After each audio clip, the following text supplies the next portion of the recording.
This program is a forum for the mature discussion of human sexuality. It deals with discussions of explicit sexual conduct and terminology, which may not be suitable for all listeners.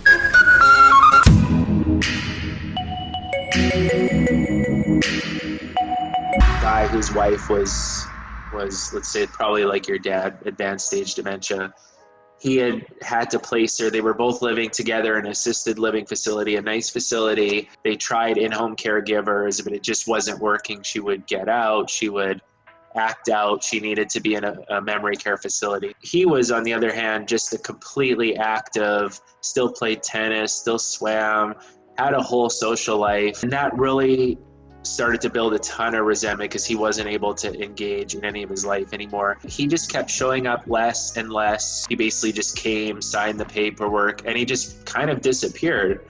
And it wasn't until he met another woman that he started reappearing again. And he was so much happier that for that individual, that allowed him to be the best caregiver he could be to his wife, who he had, for all intents and purposes, abandoned. And whether that's right or wrong, or whether there was another means to get him to, be a better caregiver, he was able to go spend a ton of time with her, and that made her happy. She would forget who he was oftentimes, but she was nonetheless happy when he came, and she was considerably more sad when he wasn't present. So in my eyes, in that situation, I looked at, all right, what's best for both of them?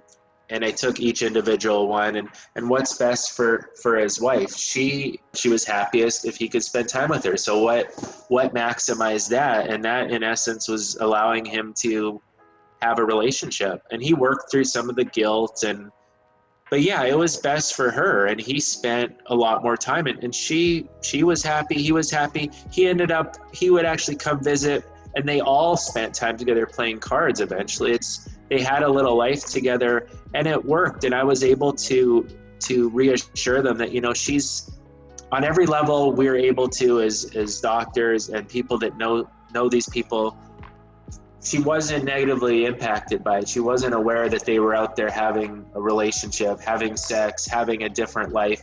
All she knew was people that loved her came and spent time with her. And so at the end of the day, if you really boil it down to that, I just saw nothing wrong with it. And that was one of probably my first experiences with it. And then I subsequently saw that repeat over and over again.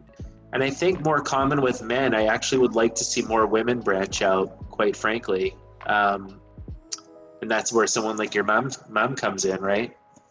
That this romantic idea of dad will pass and then you'll start another chapter in your life. And I say romantic because it's like the best case scenario. You close one and you begin another. But I don't think that's quite the way life... I don't think it's quite realistic. I think it depends on the stage. On the stage of the person. Like, I think if I brought some man in the house now and said to Dad, oh, this is my friend John, say hello. Well, then he'd like John to leave. Ah, okay. I think he's still at that point. He doesn't know why he'd like John to leave, but he doesn't want John to be here. If he were in a facility and he really didn't know who I was, really didn't know anybody, couldn't remember any of that, that's a different story. Compassion and self-compassion is key, I think, especially for unmet needs.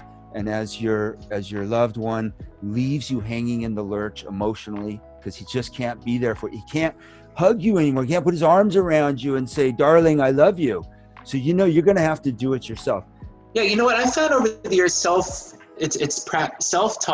and self-love, like anything else, is a lot of practice, right? So it's unfortunately when someone, it's kind of like you've got to the most difficult time you're ever going to have to apply self-love, and you haven't practiced it your whole life, and now we're expecting you to do it, right? And in a way that's going to potentially poke a hole in your moral compass and this and that.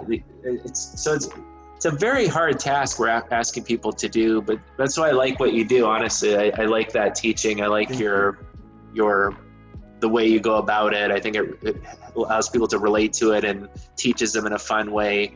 But all this stuff is a hard task. So I guess self-love is how I would kind of characterize. But yeah, it's flipping the script. I guess people just don't see it that way. They get consumed with the guilt piece. But I think 100%. giving them tools to change that is key. I hate putting sugarcoating on anything. I don't think we believe it ourselves, and therefore there's no longevity to it. The Right. polish wears off. You've got to really believe what you're saying. It's got to make sense to you. And so the idea of saying self-care is an indirect gift to your loved one is true. When you show up and you're happy, and that's what you shared about the person who met someone and was then able to come back to his spouse and be happy and to be present and to give so much more authentically of himself and make a difference instead of just going through the motions. And I think especially at late stages, this is what people living with Alzheimer's, they really respond to, is this sort of vibe. You know, are you just washing me, or are you washing me lovingly, caring for me, compassionately? I've had spouses come to me and they ask me what I should do, and I just, like any change someone's going to make, I really just try to walk them through what we've just kind of walked through. I mean, I certainly don't want this to also seem like everyone has to be dating someone to be a good caregiver. It's just like anything else. It's being okay with figuring out if what's right for you maybe isn't what's right for someone else, but accept those thoughts and process them and know that it's a completely viable path to moving forward in just a tragic situation, right? We don't have a great system in place to provide caregivers the help they need, which is obviously why you're doing things like you're doing, right? This stuff isn't available. They don't go to their regular doctor or the hospital and get a bunch of great resources to get sent home with about how to navigate this. Sure, they may have someone to help them feed, come once a week and prepare meals, or come once a day even and do some of the hard work, but that's only, a drop in the bucket compared to the emotional toll this stuff takes. And so, connecting in another relationship and be able to have sex and go and have fun and go to a movie and cuddle and talk. I guess what ultimately has to be done, I guess, is just an open dialogue of people. I feel today everyone is so open about almost everything. I mean, people discuss all sorts of things freely and without a problem, and I guess this just has to be added to the list. I'm personally a big fan of dating in general for this crowd. So how do we get to your mom dating, man? What else can we do for that? Anything you want to add to other women who are caring for their husband? What can I add? It's not easy. And it won't be easy to lose him. Totally. I just feel he's still here.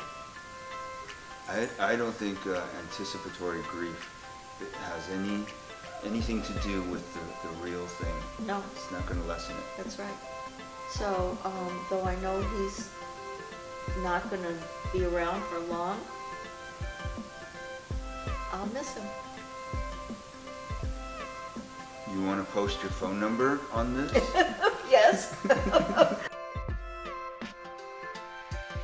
I miscalculated. Today's 33 days to the new year. So you have one cookie or two cookies? I think just one again. Here you go. Okay. You might get a New Year's surprise. You might get two cookies on New Year's Eve.